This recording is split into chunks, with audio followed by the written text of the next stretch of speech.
Hello, everybody. Welcome to another edition of Mr. J's Geek Corner, place where we talk about anything and everything that is geek, whether it be comics, TV, movies, or video games. And this week, I once again wanted to talk about things I found wrong with DC Comics' New 52. I mean, time and time again, I've talked about things that I found absolutely wrong and as an affront to the characters they stand for, like Superman's attitude and appearance, and changed origin stories, and just different things that I found absolutely wrong. And with comics with the comics, I think they should probably put them back the way they were. And I just wanted to discuss a few things I found recently in the comics that that I just wanted to discuss. I wanted to discuss briefly. And first of all, it is one thing. It's just it's recent as very recently they've killed. I've probably discussed this before. They have killed off Damian Wayne, the newest Robin in the Batman books, even before just before the continuity New 52 shift. All the way into I said Damian Wayne is, of course, everybody knows Damian Wayne is the love child of Bruce Wayne and Talia al Ghul. And during Dick Grayson's run as Batman in the pre-52 continuity, classic continuity, he became Robin. And all the way up to when Bruce Wayne returned and all that stuff. And in the New 52 shift, he was still Robin. Well, recently, as everybody probably knows by now, they killed him off by a clone. He was killed by a clone of himself, which is just pure stupid unto itself, I think. But recently, they talk about all this. I think that's just another sign New 52 trying to take everything that was tradition and turn it on its head once again. I mean, why do you even feel the need to do that? I mean, everybody loved him. Everybody it was beginning to really love that character, and then you gotta go and kill him. I mean, there's no reason for that. Absolutely no reason at all to do that. And now, in the recent books, they're going to have him team up with like Red Robin and Batman Robin. They're going to turn it like Batman and Nightwing and Batman. Have him team up with old Robins. But in the most recent issue of Batman and Robin, or as they call it now, Batman and Red Robin, they revealed that they're introducing a new character into the New 52. It's going to possibly be a new Robin.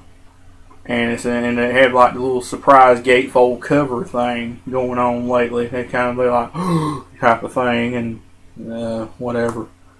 Well, in the gatefold cover to that, they've revealed that the new character that's possibly going to be a Robin is none other than Carrie Kelly. As everybody, as all fans know, all hardcore Batman fans know, Carrie Kelly is the girl Robin from Batman, from Frank Miller's legendary comic, Batman: The Dark Knight Returns. And they've now taken her and brought her over into the New 52. And once again, that goes along with, are they that desperate? I mean, now they're taking everything that was an alternate reality and now making it and like, hey, they're in this reality. It goes along with my whole comment about, I've made comments before, not here but in other places, about the New 52 basically being a Scotch tape popsicle stick reality. I mean, it's like they've taken anything from the whole 75 years of the DC universe and just slapped it together. Just slapped it together and just wrapped it in tape. That's all they've done. I mean, you've got superhero. I mean, you got, like I said, I've mentioned before, Supergirl wearing electric blue Superman's insignia. I mean, what is that all about? They still claiming she's from the House of L, but her insignia looks nothing like Superman's. It looks like the one Superman wore when he was he was wearing the blue and white suit and had the energy and had the energy powers. That's the insignia that she's wearing. What's that all about? That's another example of slapping two continuities, slapping pieces of history together. And that's it. And I say, and then so many other things. Now, like I said, they're changing costumes back to the way they used to look, and they're amalgamating different aspects of histories and stuff like that. This is just another example of them doing that once again, taking a bit out of this Batman history of a legendary Batman fan favorite Batman story, and just dumping it right in the middle of a continuity nobody likes. And not to mention, they tweaked her up a little bit where she really looks like a nerd. And I was like, that don't look. It looks like a new 52-ized Carrie Kelly. And I'm saying, it just looks dumb to me. And another thing that happened recently, and I'm gonna probably spoil it because this comic has just come out on the shelves. Batgirl number 19. I mean, they've been having a story recently where Batgirl, Barbara Gordon, has to go against her own brother, who has now become like a psychopath, a murderous psychopath. And I know I'm probably gonna get a lot of flack for spoiling this, but the spoiler is that in an effort to save her mom from being murdered by him, she hits him right between the eyes with a batarang. She throws a batarang at him, and it sticks right between his eyes and kills him. So basically, Barbara Gordon kills her own brother, and that's about all I got from it, other than the fact that at the very tail end, all of a sudden Jim Gordon shows up and tries to take in Batgirl for murder, or as little as he knows, his own daughter, for murdering his son. Once again, needless bloodshed in the Batman universe. I mean, it needed to be done, but at the same time, why Batgirl? Why do that to Batgirl? Now, essentially, in an effort to save people, you make her a murderer, basically. I mean, there are certain areas of the DC of which I've said before that hero killing the villain is justified, like Superman in Injustice killing the Joker for essentially ruining his entire life, taking everything away. And why in the world do you need to do this to Barbara Gordon? Have her kill her own brother? I haven't read the storyline, and I don't know the point behind it, but to me, it seems rather pointless, and it seemed like a desperation maneuver on her part, the way it looked in the comics. But why do you need to do that? Why? Why do you need to put blood on her hands? Essentially, now she feels like they now leave her feeling like an orphan and a fugitive. They leave her, like I said, they leave her feeling like an orphan, and racked with guilt over having to kill her own brother, over killing her own brother. And now she's a fugitive from the police because Gordon tried to arrest her. Do you really need that? What's next? They're going to have Batman kill somebody? They're going to turn all the heroes in the DC universe into a bunch of bloodthirsty killers? I mean, like I said, I may say Superman was justified. It's to me, if it's justified with somebody like the Joker, but not everybody should be done that way in the DC universe. I mean, if it's somebody like this, if you do what you have to, but at the same time, why? Why would you do that?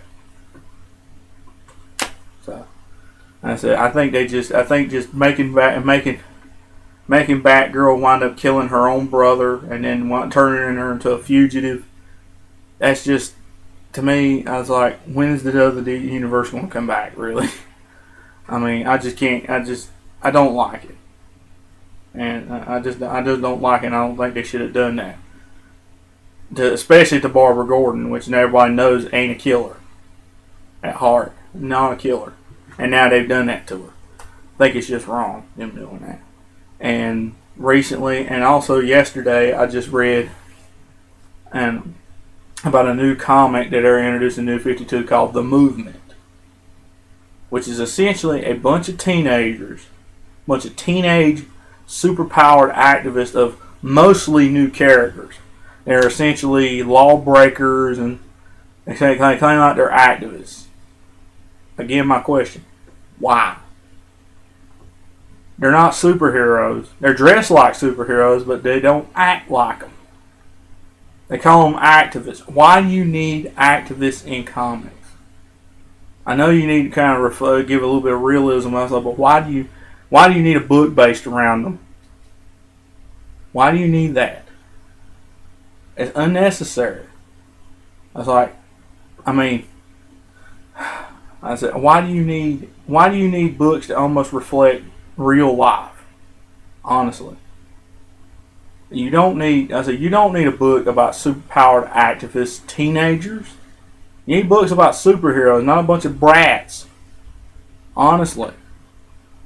Especially bratty kids in costumes. That just seems like a bunch of, like I said, I've just essentially said, brats and a bunch of bratty youngins running around playing dress up with superpowers, and they just happen to have superpowers.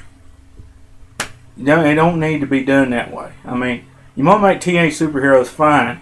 You already had the Teen Titans. Why in the world do you need somebody that's kind of like the anti-Teen Titans? Seriously. You need one that don't really act like superheroes. They're just essentially a bunch of troublemakers for the police. Anyway, like I said, it just goes to these three little items just go to show you once again that the new 52 is a bunch of junk. It's junk, it's trash, and I won't have anything to do with it. I'll confess, I gave it a start in the beginning, and like I said, after I saw him essentially take a eraser and erase everything that made Superman who he was, and you got this emo in armor and a suit of armor that vaguely resembles the Man of Steel, I was just had enough.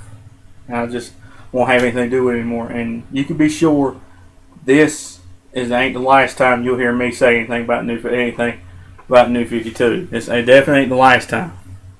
And so I'm gonna keep saying I'm gonna keep having gripes with the New 52 until they get rid of it, essentially. And I guess that's all I have to say to that subject for now, at least. So, what do y'all think? Do y'all agree with me, or is there anything you found wrong with the New 52, or do you disagree with me? Just leave a comment in the comment box, and I guess that's all for this week's edition of Mr. J's Geek Corner. And if you have comments about anything else, just leave them also in the comment box. If you have any ideas about anything you'd like to hear me discuss on this show, any topics, leave them also in the comments. I would love to hear them. I'm always open to new ideas, and I would love to hear whatever y'all. I'd love to hear your suggestions and what you hear me talk about, and I was just always open to them. I'd love to hear from y'all. Seriously, I really would love to hear from y'all. And I guess that's all for this week's edition of Mr. J's Geek Corner, and I'll see y'all next time.